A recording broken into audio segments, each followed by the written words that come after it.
Eu sou Wilbert Golden Batista. Muita gente pergunta assim, mas de onde vem o IB? Em 1914, meus avós vieram da Inglaterra, vieram como missionários para o estado de Goiás. Aliás, foram o segundo missionário a pisar no estado de Goiás. Minha mãe, como cidadã inglesa, resolveu colocar meu nome de Wilbert Golden. E como eu era pequeno, uma criança, eu não tinha dificuldade de pronunciar. Então eu mesmo coloquei IB. E IB virou aquele apelido carinhoso de pai, de mãe, de irmãos, de avô, de avó, de amigos. Ou seja, pessoas me conhecem de uma forma carinhosa por IB. Esse é meu nome.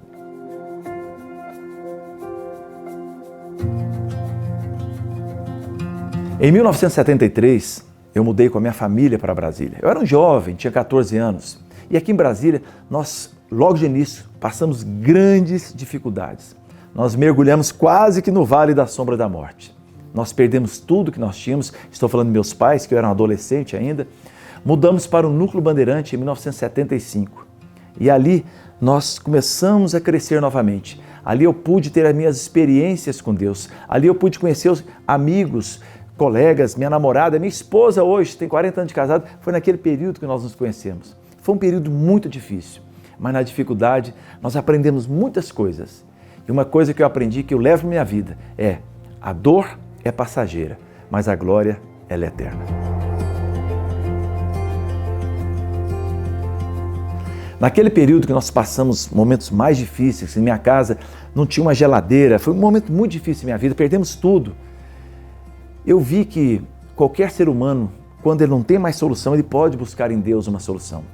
E aquele período tive experiências profundas com Deus. A partir dali, eu comecei a me encontrar em Deus. Participei de grandes movimentos no passado, como Mocidade para Cristo, Jovens da Verdade, depois Avivamento Espiritual no Brasil, viajei esse Brasil, depois os grandes movimentos das comunidades, enfim, eu pude participar de muitos movimentos importantes da fé evangélica no Brasil.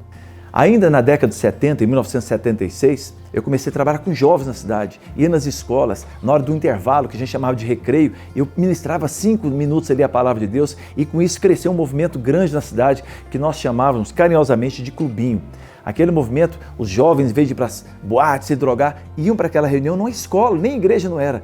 Nós tivemos reuniões naquela época, em 1976, 77, até 700 jovens ali adorando a Deus. Foi um momento incrível. Eu encontro aquelas pessoas hoje a cabelo branco e todos se recordam daquela época como foi marcante na vida deles e na minha também.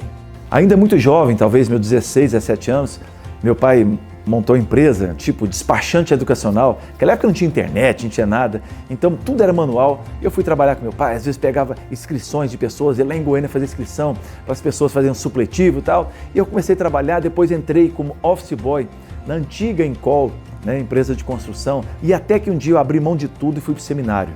Em 1980, me inscrevi no seminário e ali comecei a me preparar para o ministério. Ainda na década de 80, fui ordenado pastor. E desde aquela época até hoje já se passaram 34 anos que sou pastor da mesma igreja, algo que me deixa muito orgulhoso, dá muita alegria. Uma das coisas que enche meu coração é poder ser instrumento de Deus na vida de tantas pessoas carentes que precisam da palavra de Deus. Então, de 1980 até 1985, eu cursei teologia, estudei, me preparei e nesse mesmo período também eu fiz um outro curso que eu fiz história. E nesse mesmo período também eu entrei, dia 27 de janeiro de 1982, como servidor público no Tribunal Regional do Trabalho. Ali eu permaneci por 37 anos. Saí aposentado, graças a Deus, honrado. Fui indicado para uma medalha de Ordem Dom Bosco, daquelas pessoas que promoveram a justiça no Distrito Federal. Nesse período fiz pós-graduação em administração pública. Enfim, eu tive uma carreira no serviço público exitosa. Em 1982, eu tive o privilégio de casar com uma mulher linda, maravilhosa, que até hoje está comigo, já são 40 anos de casado.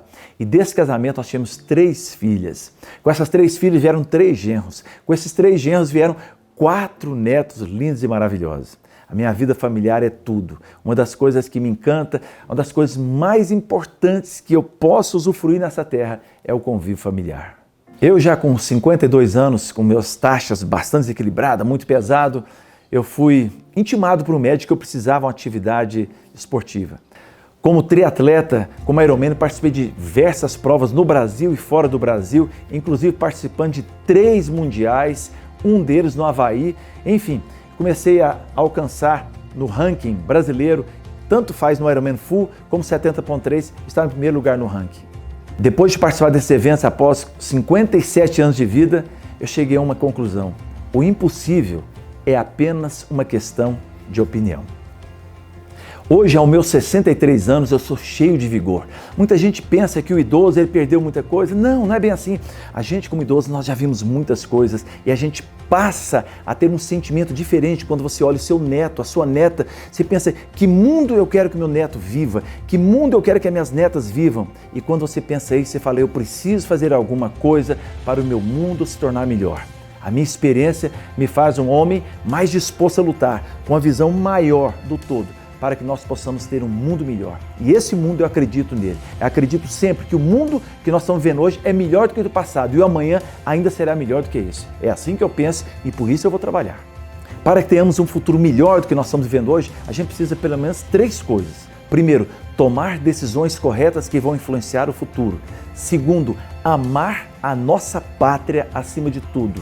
Terceiro, cuidar e lutar pelos nossos filhos, nossos netos, pela nossa casa, pela nossa família. Se assim o fizermos, é certeza que teremos um país muito melhor. Que Deus abençoe o Brasil.